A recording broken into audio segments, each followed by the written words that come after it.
hata nikipata yuko, but let me just believe. wacha tu niamini. If I make jokes here and I do not believe, kama nitafanya mzaha hapa na siamini, and after going there I just meet you now, na kisha baada ya kwenda huko nitakutana na, what will I do? nitafanya nini? Me, I believe Jesus. Mimi naamini Yesu. Make a decision today. Fanya uamuzi leo To believe Jesus is able to save. Waamini Yesu ambaye anaweza kuokoa.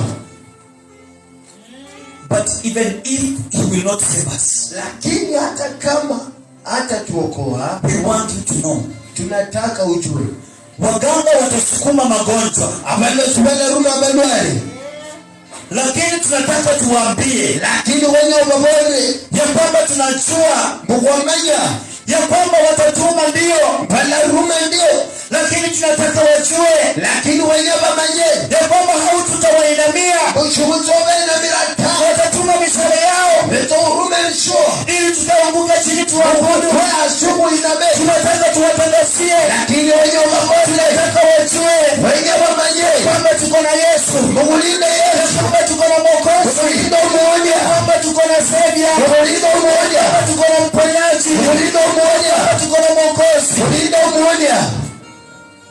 Bwana Yesu yupo. Mwami Yesu alio. He's alive. No amenyanga. He's alive. No mulamu. But even if he does not save us, katanala honya ta, even if he does not save us, katanala honya ta, still we are telling you today, omurucho kubora, that even if he does not save us, katanala honya ta, we want to assure you that we will not fall down.